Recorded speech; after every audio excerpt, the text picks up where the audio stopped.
Saya masuk akademi dengan diminta uang 60 juta. Sekarang saya sudah ngaji dan tahu itu dosa. Saya sudah tobat. Apakah haram gaji saya bekerja dengan ijazah sogok itu Pak Ustaz? Inilah masalahnya jamaah. Dia bertanya barang itu dah jadi. Jadi kita pun payah menjawab. Maunya sebelum itulah tanya, Ustaz saya mau begini. Makanya dulu orang datang ke Nabi itu bertanya akan dia. Ini mau ku makan. Nah, jadi kita menjawab, Ustaz saya kenyang betul nih Pak Ustaz. Kenapa? Habis makan babi tadi, haram nggak nih Pak Ustaz? Payah gitu. Jadi masalah sogok ini dua modelnya. Dengar baik-baik, jangan sampai muncul isu somat membolehkan sogok. Itu neraka jahanam. Nanti saya kena tahzir. Sedangkan betul aja pun kita kena tahzir, apalagi kita salah. Syarat masuk ke akademi nilai rata-rata 7. Badan sehat, fisik, periksa gigi, periksa telinga, tak boleh ada anting, periksa bersih. Kesehatan, medical check up semua. Siapa yang cukup 3 syarat ini, maka dia lulus. Nah, ketika dia ikut tes itu, dicek nilainya rata-rata 7. Ya, tidak ada anting, tidak ada. Oke, gigi semua tak berlubang, medical check up sehat, dah. Tapi pihak akademi meminta, maka dalam kasus ini boleh dia bayar. Kenapa? Karena dia tidak sedang mengambil hak orang lain. Itu yang ada di dalam sendok itu memang nasi dia, memang punya dia. Tapi si tukang pegang sendok ini nakal, jahat. Begitu dia minta, itu punya saya, wani piro sampai.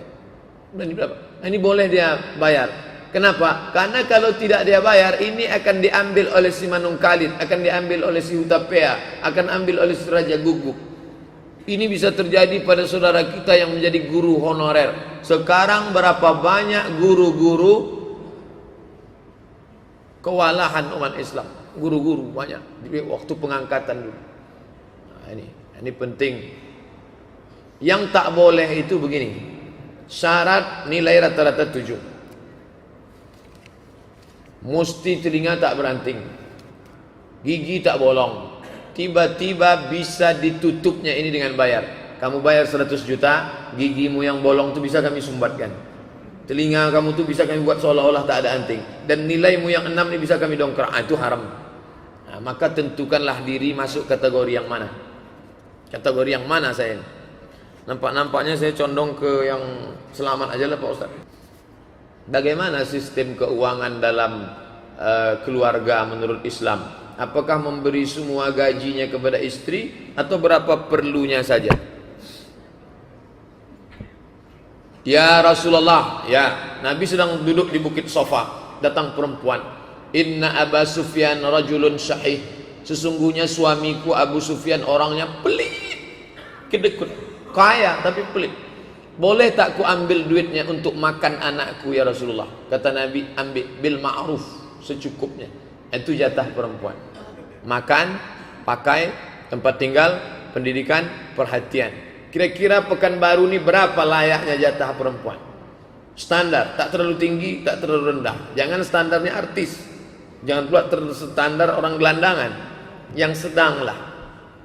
UMR itu upah minimum regional pekerja. Ini standar untuk perempuan berapa? Bapak beri segitu untuk. Itu namanya nafkah. Bahwa setelah itu ada bonus, nah itu terserah. Adapun semua diserahkannya ke istri, ya kalau istrinya solehah. Kalau tidak, itu suami cepat mati.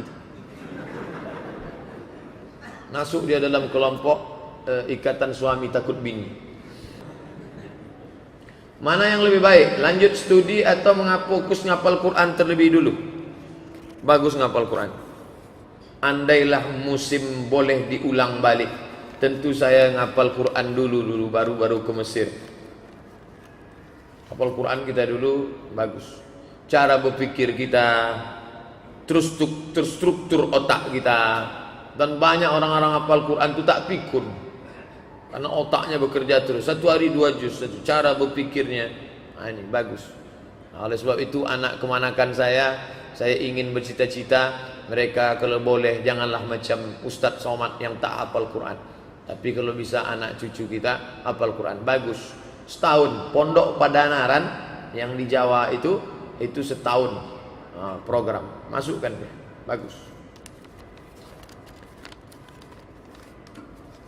Saya menggunakan kartu kredit bank konvensional. Kartu kredit itu hanya saya gunakan untuk beli barang cicilan 0%. Jadi tak pakai bunga. Dan saya pakai tagihan selalu sebelum jatuh tempo, biar tak kena bunga. Seandainya saya tetap pakai kartu kredit, apa saya kena dosa Pak Ustaz? Pindah ke bank syariah, Bank Riau Syariah Kepri, Bank Mandiri Syariah, kalau dia punya program kartu kredit. Andai tak terelakkan, tidak ada dosa. Karena sama macam orang numpang transfer saja.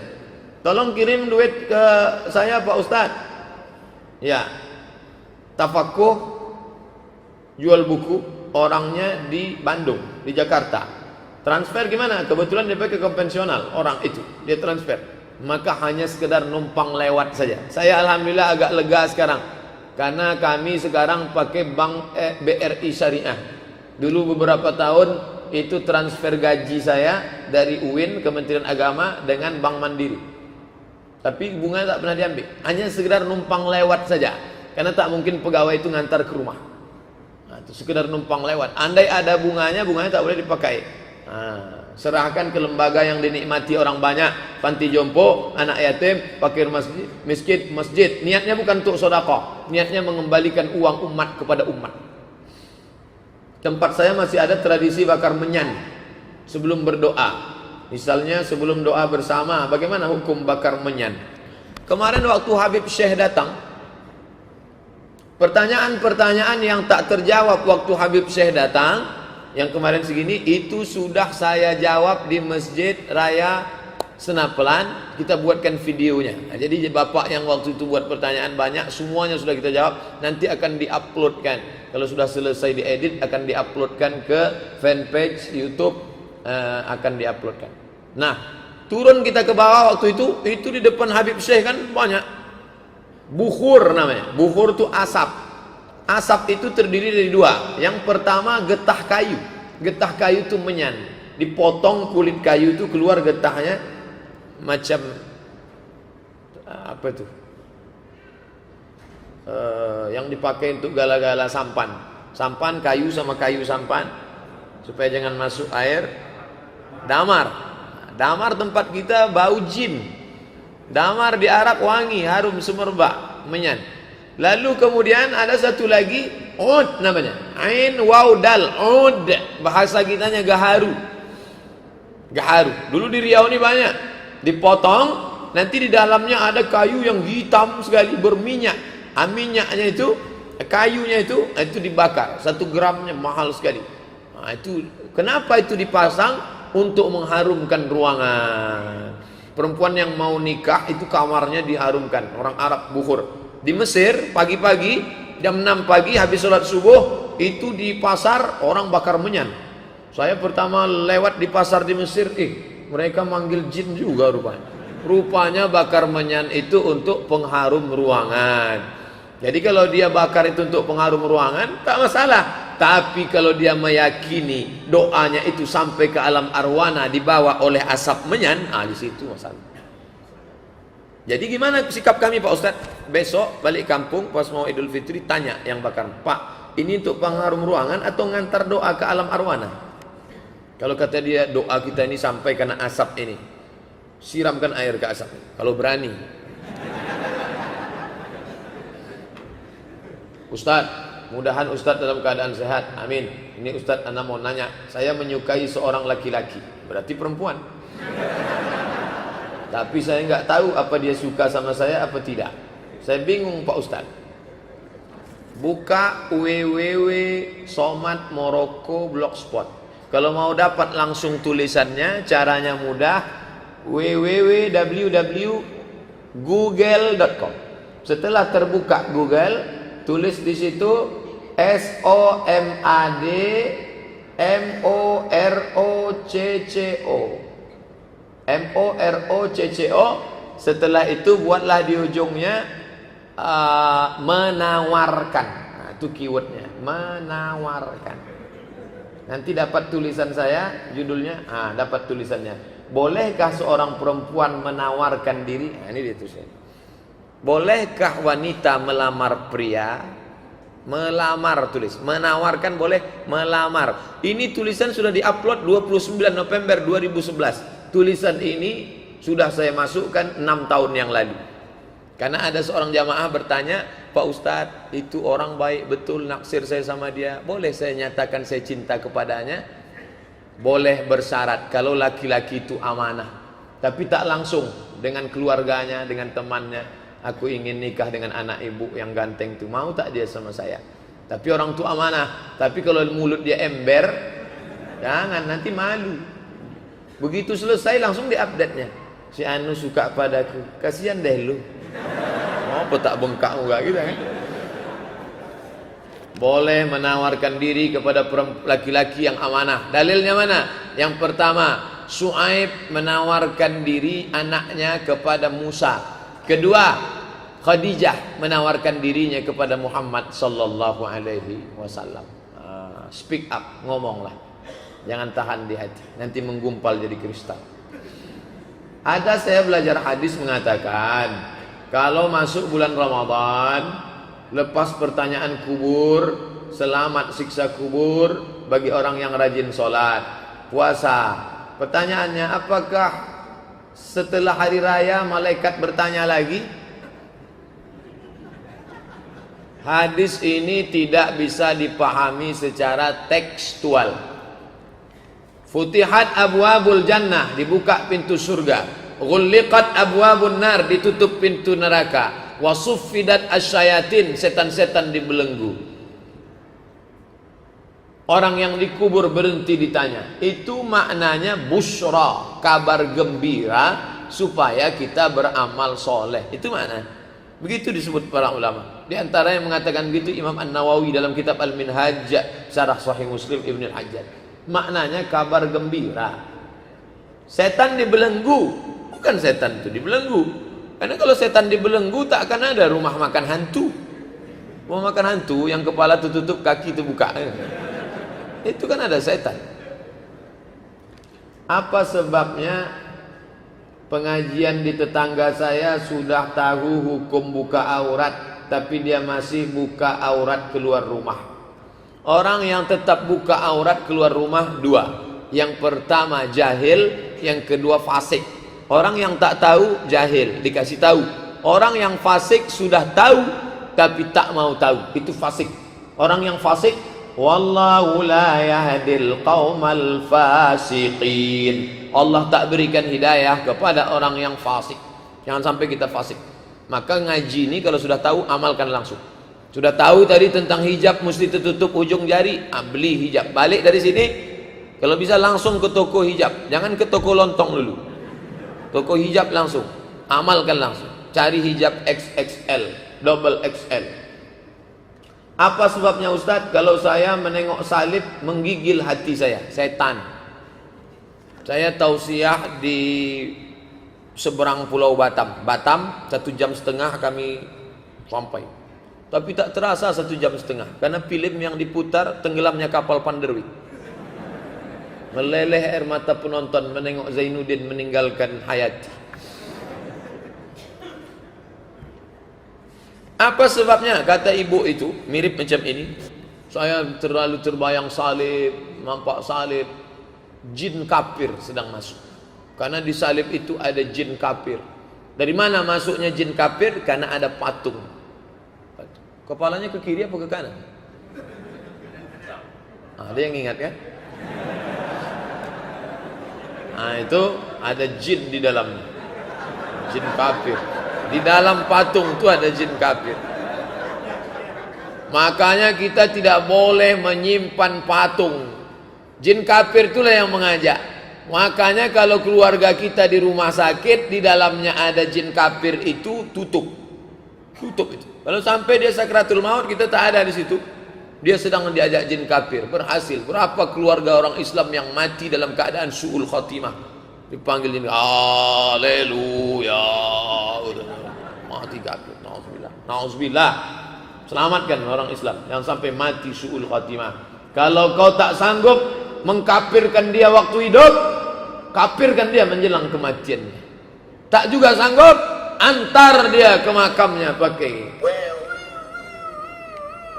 ambulan C, lambang kafir. Balik dari sini beli pilok, hapus itu, ganti bulan sabit merah.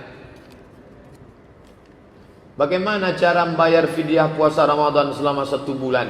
Dibayar kepada 1 orang atau banyak orang? Cara pertama, ajak orang tu makan. Orang miskin, ya aku tak bisa puasa nih, ayo makan sama saya. Makan pagi sama, makan siang sama, makan malam sama, 3 kali makan. Itu cara pertama. Cara yang kedua, kasih dia beras nisfu sa'. Nisfu sa' 1,5 kilo. Ini beras untuk sendiri 1,5 kilo. Ikannya, cabainya, bawangnya, tomatnya, belacannya. Kalau dia makan belacan, kasih sama lauknya. Jangan cuma kasih beras. Kasih beras, makan nasi sama kecap lah dia. Yang ketiga, kasih dia duit. Aku tak bisa ngajak ente makan, saya tak bisa ngasih ente beras. Ini duit. Duit standar makan orang 3 kali di Pekanbaru nih. Makan pagi, makan siang, makan malam. Apakah 1 hari puasa untuk 1 orang, atau boleh 30 hari untuk 1 orang? Boleh 30 hari untuk 1 orang. Tapi kalau di daerah kampung kita tuh banyak, janganlah yang 1 saja dikasih. Berapa orang di kampung tuh? Ada 10. Bagi dia 3 hari, 3 hari, 3 hari, 3 hari. 3 hari untuk ente.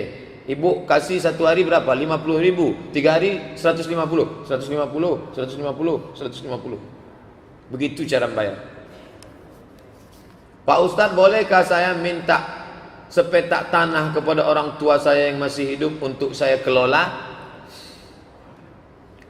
Seorang laki-laki memberikan atiyah, pemberian kepada anaknya. Lalu kemudian istrinya tahu, ini ayahmu yang ngasih. Ya, saudaramu yang lain, karena ada saudara lain yang seayah lain emak. Saudara lain dapat, tidak, mengadu ke Nabi. Ya Rasulullah, ya suami saya dikasihnya anak saya saja, anaknya yang lain tak dikasih. Apa kata Nabi? Ittaqullah, takutlah kalian kepada Allah. Fa'dilu baina auladikum, bersikap adillah kalian kepada anak-anak kalian. Yang satu disekolahkan S3, yang satu es cendol pun tidak.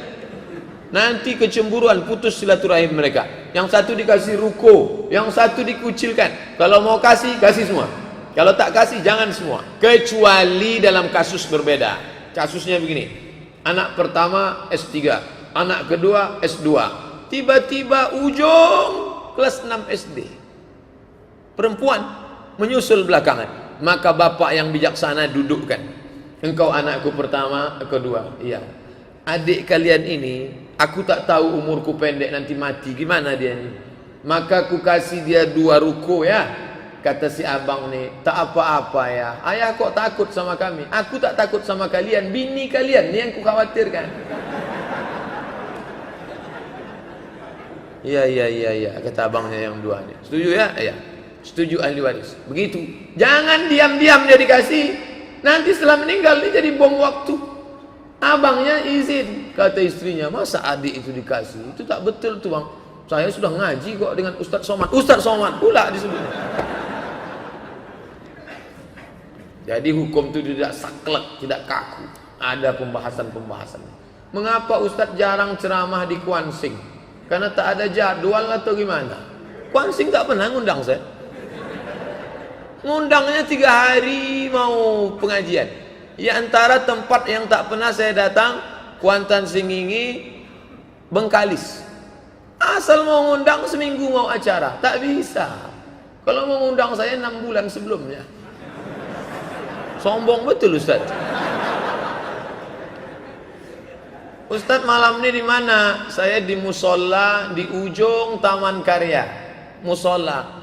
Musola tuh kirim aja lah pengganti, tak bisa. Saya belum pernah ngirim pengganti sampai sekarang.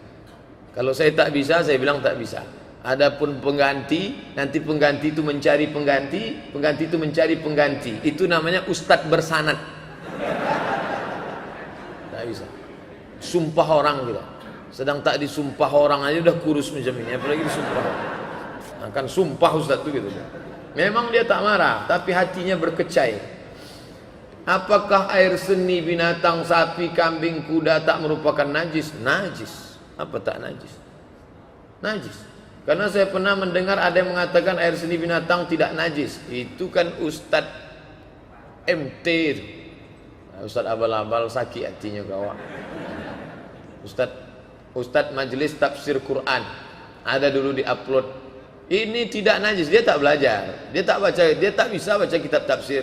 Dibacanya Quran, bacanya terjemah. Bacanya Quran, bacanya terjemah, diolahnya otaknya sendiri. Cuman duitnya banyak. Disebarnya pakai video kemana-mana. Nah, sekarang kan bukan tergantung. Zaman kita ini zaman unik. Orang tak tahu betul salah. Yang penting banyak duit, punya TV, sebarkan. Bapak kalau punya TV, sebarkan aja banyak-banyak. Walaupun salah. Makanya kita balik ngaji, balik ke kitab balik. Saya punya saudara laki-laki, dia tak pernah bersilaturahim dengan keluarganya, dengan adik-adiknya. Sedangkan kami adik-adiknya selalu ingat dan suka mengikutinya. Hari-hari besar lebaran kami selalu mengunjunginya. Dia tak pernah. Sekarang lah lagi sakit, kami adik-adiknya berat untuk melihatnya. Sebab ketika adik-adik dan pamannya sakit, diopname, tak ada hati sikit pun tergerak untuk mengunjungi. Bagaimana pendapat Pak Ustaz? Datang, kunjungi dia.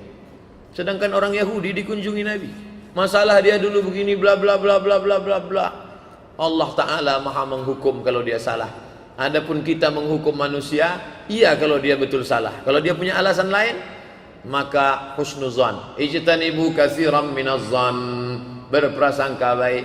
Jenguk dia, baik, bisikkan baik-baik. Jangan menjenguk untuk membalaskan sakit hati. Ini datang menjenguk, tengok kan, sakit juga ente kan. Sabar ya bang, ini musibah dari Allah. Mudah-mudahan kita ambil iktibar. Mati dia, tenang, husnul khatimah. Adapun perbuatan buruk dia, ada yang lebih layak untuk menilai dia. Jangan-jangan kita jauh lebih buruk daripada dia.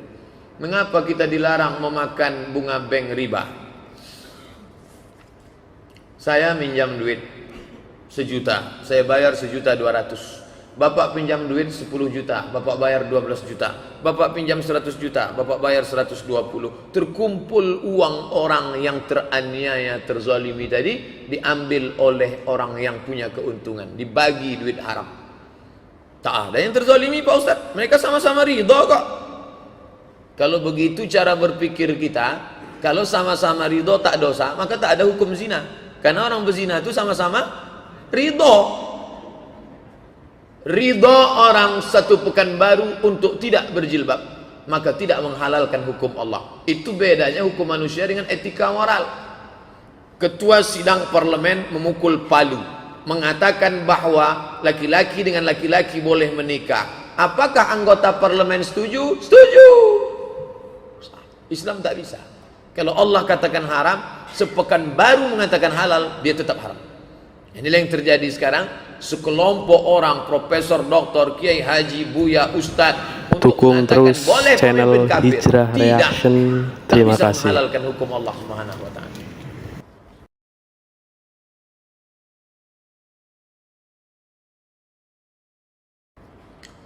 La tajtami'u ummati ala dhalalatin. Umatku tidak akan pernah sepakat untuk suatu kesesatan. Saya seorang perempuan usia 24 tahun. Saya dijodohkan orang tua dengan seorang laki-laki. Saya tak mau. Karena saya tahu perilaku laki-laki itu sangat jelek. Saya pernah mau diperkosanya 2 kali.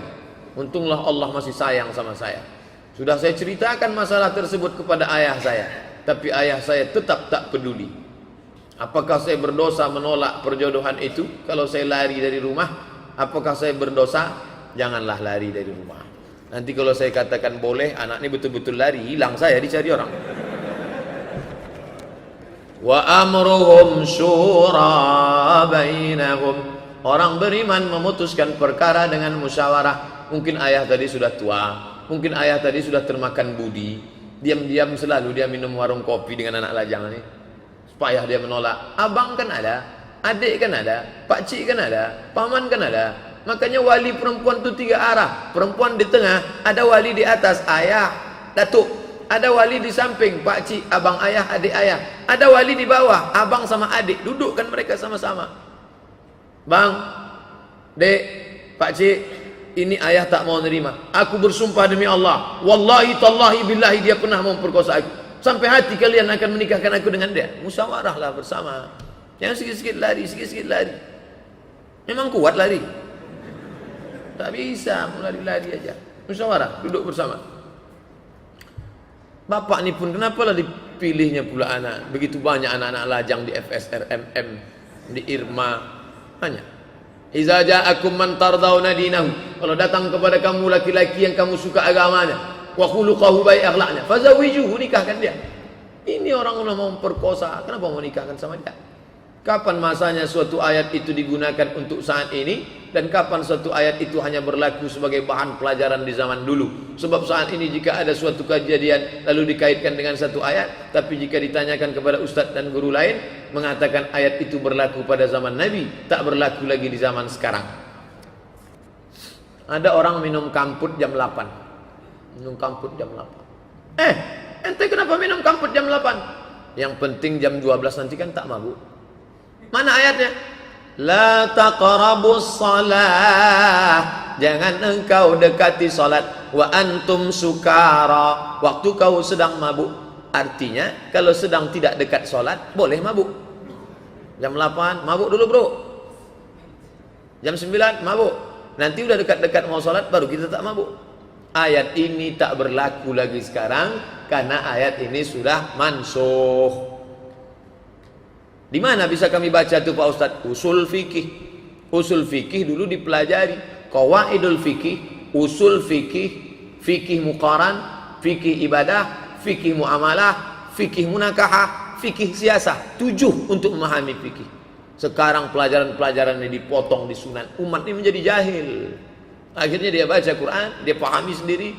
Oh ternyata boleh kita mabuk kalau tak dekat sholat. Mabuk dulu Sesat, menyesatkan. Bolehkah kita mendepositokan uang di bank syariah? Boleh. Namanya tidak deposito. Pak, Bapak mau nyimpan uang di sini? Iya. Bapak mau pilih akad wadiah apa mudharabah apa murabahah? Kalau mudharabah bagi hasil, kalau murabahah permodalan, kalau wadiah titip aja. Kalau akadnya wadiah tidak akan bertambah karena tidak diinvestasikan. Pahami dengan baik. Dulu itu dikaji dalam satu fikih, namanya fikih muamalah, tentang nikah munakahah, tentang masalah politik fikih siasah. Fikih aja terbagi berapa? Fikih ibadah, fikih munakahah nikah, fikih muamalah ekonomi Islam. Sekarang dipotong itu semua. Alhamdulillah pulang adik-adik kita yang pakar-pakar fikih, Ustadz Hasbullah spesialisasi bidang fikih muamalah, Dr. Mawardi usul fikih, Ustadz Samsudin Muir fikih ibadah. Ini alhamdulillah, maka hadiri kajian-kajian mereka, bukan catatan khusus, datang ngaji, udah spesialisasi semua kita. Alhamdulillah. Bolehkah kita nerima beasiswa dari Kementerian Keuangan seperti LPDP? Boleh. Dalilnya apa? Itu hak kita. Jangan Bapak pergi ke kantor gubernur merasa mengemis. Bapak bukan mengemis, Bapak sedang mengambil hak Bapak karena pemerintah wajib melindungi. Orang susah, tempat ibadah ditanggung oleh negara. Dari mana? Pajak bumi dan bangunan. Minyak di atas, minyak di bawah. Itu milik kita, dikelola oleh negara, ambil. Yang dapat beasiswa, ambil. Itu hak kita. Jangan anggap kita sedang ambil pajak prostitusi. Dalam sholat gerakan seperti apa yang tidak membatalkan sholat? Yang tak membatalkan sholat gerakan darurat. Allahu Akbar. Datang ular kobra. Karena suka nonton film India, datang kobra. Maka dipukulnya. Tak batal salat. Mana dalilnya? Uqtulul aswadaini. Bunuhlah 2 yang hitam walaupun kau sedang salat. Pas sedang salat di sini, Allahu Akbar. Tak ada angin, tak ada hujan, mohon maaf, tiba-tiba datang orang buta. Rupanya tadi ada orang buta pergi buang air kecil, sekarang dia tak tahu maunya jalan keluar. Datang bapak, digiringnya. Orang buta tadi pun tahu, oh diajak ke sana, berarti ke sana jalan keluar. Itu boleh. Tapi jangan dia ngomong, taruh ya pak. Itu mah batal. Itu batal, tak boleh. Bagaimana hukum acara 7 hari, 40 hari, 100 hari? Apakah ini sinkretis? Jangan lagi buat 1 hari, 3 hari, 7 hari, 40 hari. Itu adalah dari agama Hindu yang dicampurkan dengan Islam. Maka saya bantah, judulnya bukan tradisi Hindu. Buka buku 37 masalah populer, saya tulis di situ bukan tradisi Hindu. Karena ada orang mengatakan itu dari Hindu Bali. Maka saya tulis bahwa ada seorang tabi'in, nabi, sahabat, tabi'in, namanya Imam Atha. Kata Imam Atha, diriwayatkan oleh Imam Ahmad bin Hanbal, Imam Hambali, kata Imam Atha, orang yang meninggal itu diuji selama 7 sampai 40 hari, keluarganya dianjurkan berkirim doa dan bersedekah makanan. 7 sampai 40 hari. Tapi bukan hadis Nabi, perbuatan tabi'in. Kata Imam Ibnu Hajar Al-Haythami, bukan Ibnu Hajar Al-Asqalani, Ibnu Hajar Al-Haythami, dalam masalah fadail amal boleh memakai hadis maqtu'.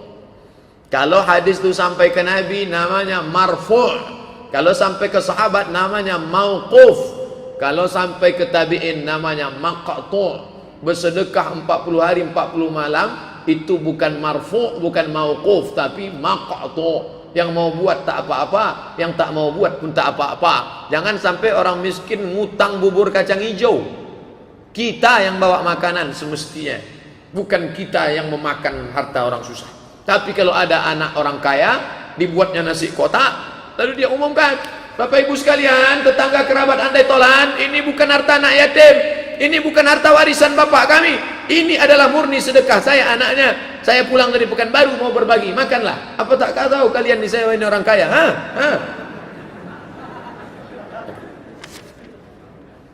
Apakah sebelum baca Quran harus wudhu terlebih dahulu? Ya. La yamassuhu illal mutahharun. Tak boleh dipegang kecuali orang yang suci. Mohon penjelasan tentang tafsir surat Al-Waqiah ayat 79. Akan datang kalau bertanya sama saya, tolong tuliskan ayatnya. Saya ini bukan ustadz hebat-hebat betul yang tahu ayat ini surat ini, ayat ini surat ini, ayat ini surat ini. Pak Ustaz buka nampak ustadz tuh bodoh.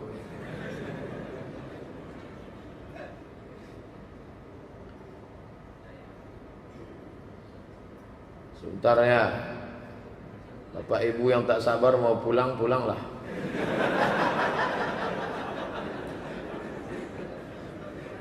Ayat 79. Mana tahu mau mengantar anak sekolah.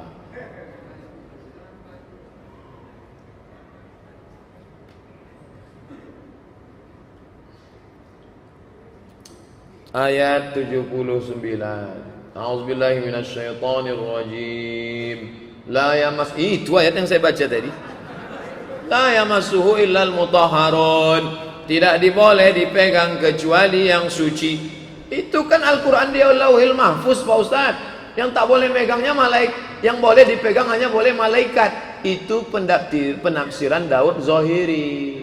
Adapun Hanafi, Maliki, Syafi'i, Hambali 4 mazhab, maka orang yang memegangnya mesti berwudu. Adapun perempuan haid tak boleh megang Quran, tak boleh bawa Quran, tak boleh baca Quran, tak boleh tawaf, tak boleh puasa, tak boleh sholat, tak boleh di masjid. Kalau ada ustadz lain yang mengatakan boleh aja tuh, kita akan tanggung jawab di hadapan Allah. Tapi saya tak melarang ikut pendapat dia. Ngaji sama Ustadz Fulan, ngaji sama Ustadz Fulan, tengok dalilnya. Menurut saya lebih kuat dalil dia daripada Ustadz Somad, ikut dia. Dia tak mengatakan saya Nabi yang diutus Allah ke Pekanbaru.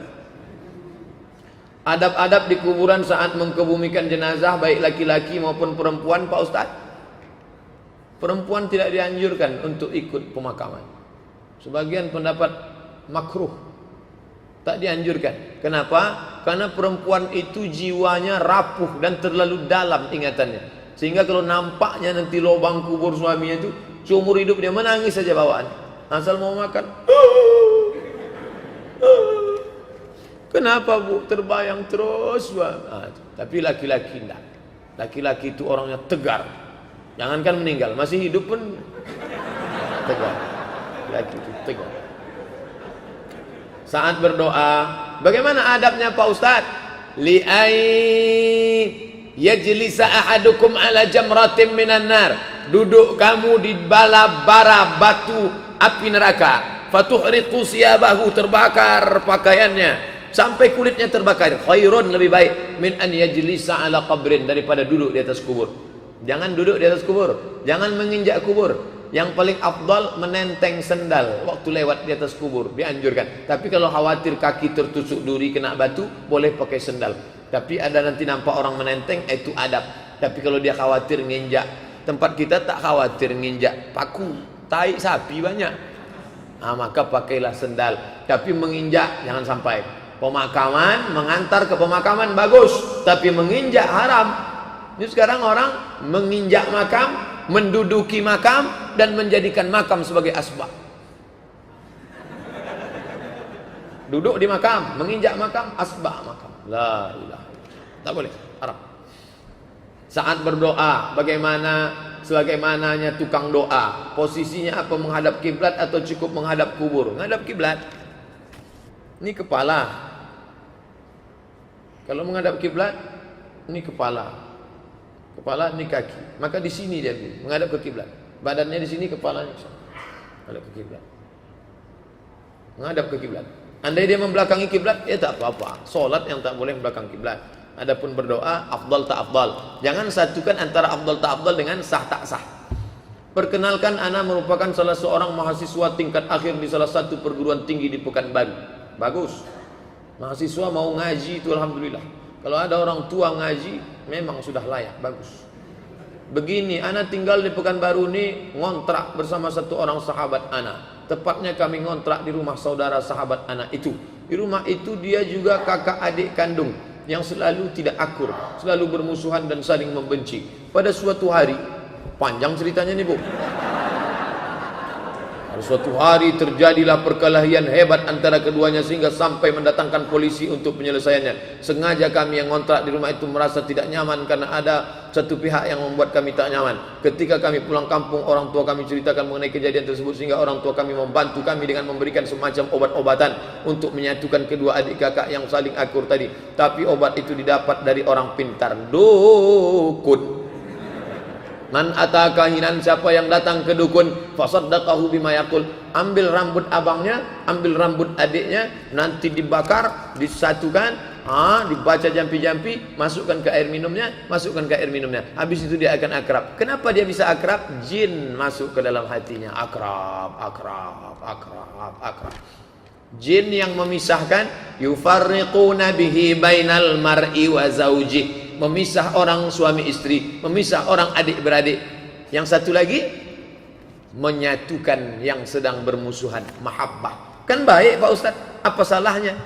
Ibu lagi ngapain Bu? Nyuci pakai apa? Koncing kudo. Namanya baik, mencuci, tapi pakai najis tak bisa. Innallaha thayyibun la yaqbalu illa thayyiban. Ingat, banyak orang sekarang terkecoh dengan jin, dengan hantu segala macam. Ingin mendamaikan, ambil kukunya, ambil air liurnya, ambil ini dibacakan. Tak boleh. Setan, hantu.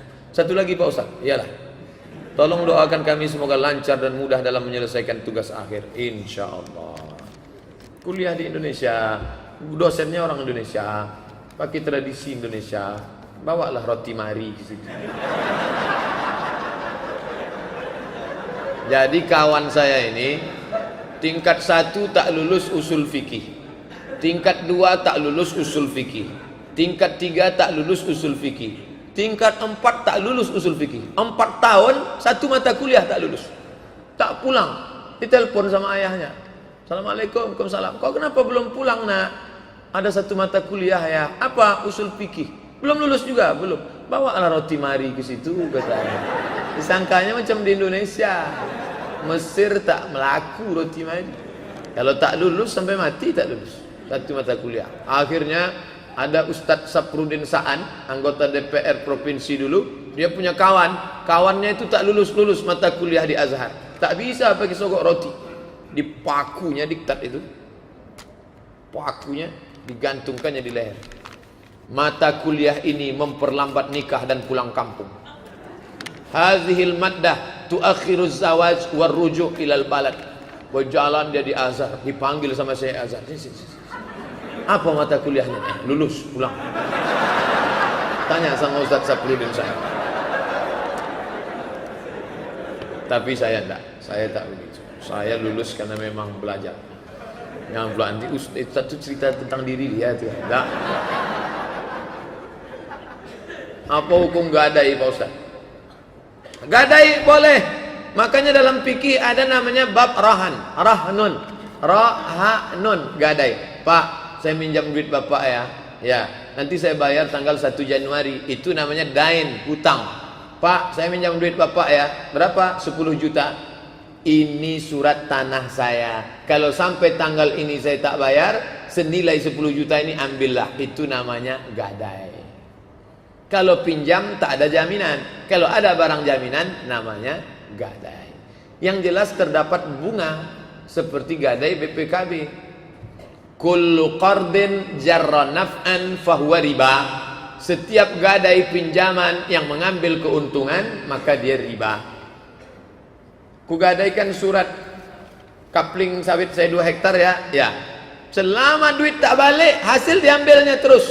Karet gotah, sawit, kelapa hibrida, riba.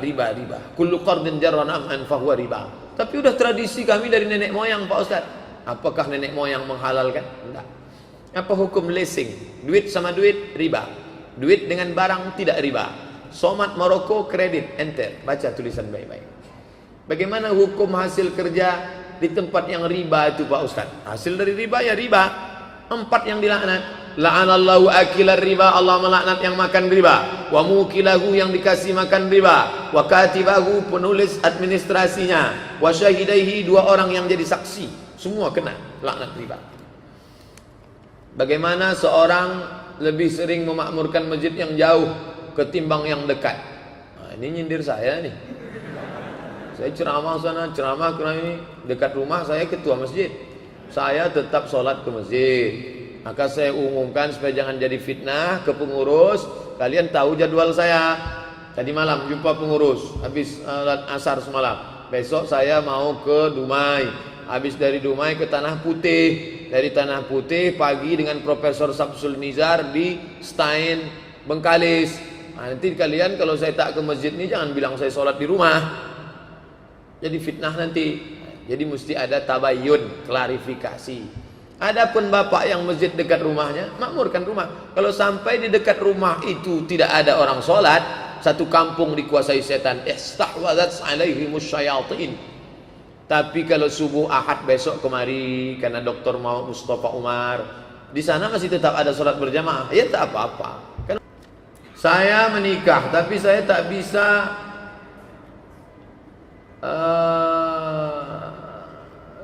menerima kenyataan bahwa istri saya tidak suci. Bagaimana cara mengobati kekecewaan itu Pak Ustaz? Ditulis dalam kitab Fikih Sunnah Sayyid Sabiq.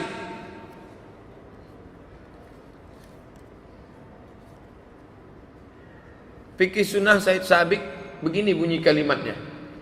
Inishtarata bikran fabanat saiban falahul faskhu. Tulis. Nanti cari di kitab Fikih Sunnah Said Sabiq. Said Sabiq ternyata bukan berpendapat, dia pun mengutip. Syekh Said Sabiq mengutip dari Ibnu Taimiyah dalam Majmu' Fatawa. Inishtarata bikran, kalau anak lajang itu mensyaratkan bininya mesti perawan, fabanat saiban, setelah nikah ternyata tidak perawan, falahul faskhu, maka dia punya hak untuk fasakh.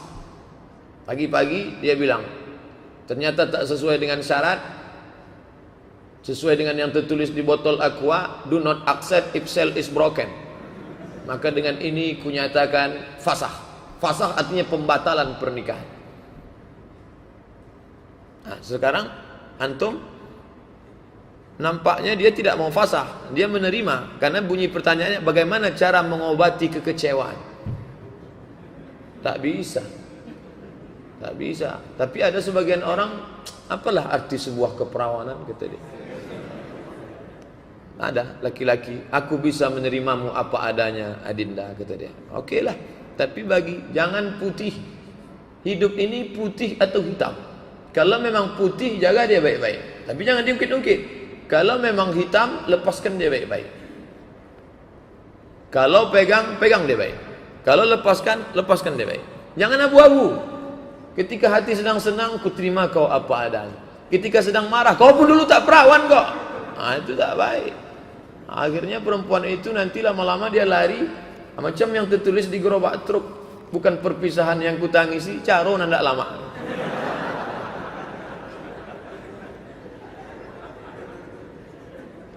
Saya cinta, tak ingin berpisah karena sekarang sudah punya anak. Kalau sudah punya anak tak ada cerita lagi. Itu yang cakap yang saya bacakan tadi itu terjadi kalau besok paginya. Kalau sudah punya anak, apa mau dikata, jaga aja lah. Apakah dengan sholat sunat Isra sudah terpenuhi sholat duha? Bagi yang sudah sholat sunat Isyraq 2 rakaat, lalu kemudian tak sholat duha lagi dia tak apa-apa. Karena Isyraq sama duha itu sama. Bedanya apa Pak Ustaz? Bedanya 3. Sholat sunat Isyraq itu sholat subuh berjamaah. Setelah sholat duduk berzikir mengingat Allah sampai terbit matahari. Kalau sholat sunat dia 2 rakaat namanya Isyraq. Tapi kalau tidak ada yang 3 itu namanya duha. Misalnya ibu sholatnya di rumah, mau berangkat kerja, sholat 2 rakaat, itu namanya duha. Kalau bagi kita yang sudah 3 tadi, sholat subuh berjamaah, duduk berzikir dengan Allah sampai terbit matahari, sholat 2 rakaat, namanya Isyraq. Kalau ditambahnya Pak Ustaz, bagus. Habis sholat Isyraq, pas bubar nanti sholat duha dia lagi, bagus, tak salah. Berapa batasnya? Tak ada batas. Karena riwayat Aisyah, summa yazidu masya'a, Nabi menambah semau dia. Ini hari libur, besok libur, solat banyak, baik, amat sangat baik, tak salah. Saya sering melihat jamaah solat tak pakai mukena, tapak tangannya keluar, apa boleh? Batalat salatuhu. Begitu dalam fatwa ulama. Orang perempuan yang solat nampak tangannya, maka batallah solatnya. Dia mesti ulang. Kami tengok Pak Ustaz, jamaah-jamaah India itu pakai sari saja, nampak tangannya. Jangan tengok solat orang umum, orang awam, orang jahil. Makanya ulama kita sudah paling bagus di dunia ini. Coba tengok di Masjidil Haram, Masjid Nabawi, siapa yang pakai mukena, hijab yang panjang? Orang Indonesia. Itu ijtihad ulama kita, mukena itu. Cuman yang jadi masalah orang kita ini pakai mukena waktu sholat aja. Buka sholat dibukanya mukena, digulungnya dalam tas kecil. Pakai hijab, kain penutup. Kalau berdiri dia tangannya turun, tertutup tangan. Kalau berdiri dipakaikan kain ini di atas kepala, turun dia ke bawah, tertutup ujung jari. Agak-agak tertutup ujung jari. Kalau mau beli yang sudah jadi, beli ukuran XL, XXL. Beli. Ustaz kok tahu? Saya sudah tengok ukuran. Yang tertutup ujung jari kalau tegak itu XXL. Maka nanti ketika dia Sami Allahu liman hamidah. Tapi kalau jilbabnya yang segini, Sami Allahu liman hamidah, nampak tangannya, batal salatnya. Nah, ini tentang masalah menutup aurat. Bukan kata saya tuh, itu fatwa ulama. Ceritakan asal usul orang Cina Pak Ustaz. Cina. Jadi Adam, Idris, Nuh. Adam, Idris, Nuh. Pada zaman Nabi Nuh matilah manusia tadi, tinggal 3 orang. Satu namanya Sam, satu namanya Ham, satu namanya Yafis. Sam itulah bapaknya Yahudi dan Arab. Sam, maka disebut mereka dengan Semitic language. Semit, bangsa Semit. Sam. Ham itulah Afrika yang berkulit hitam. Ham, hitam. Sedangkan Yafis itulah Mongol, Cina, itu Yafis. Ada nama jamaah kita Pak Yafis. Nah, itu Sam, Ham, Yafis. Tinggal 3. Dari mana Ustaz baca ini? Nama kitabnya Al-Bidayah wan Nihayah. Ditulis oleh Imam Ibnu Katsir. Ibnu Katsir yang punya tafsir itu Pak Ustaz. Ya, Ibnu Katsir yang punya tafsir, dia punya buku sejarah namanya Al-Bidayah wan Nihayah. Sudah diterjemah ke bahasa Indonesia. Bagus.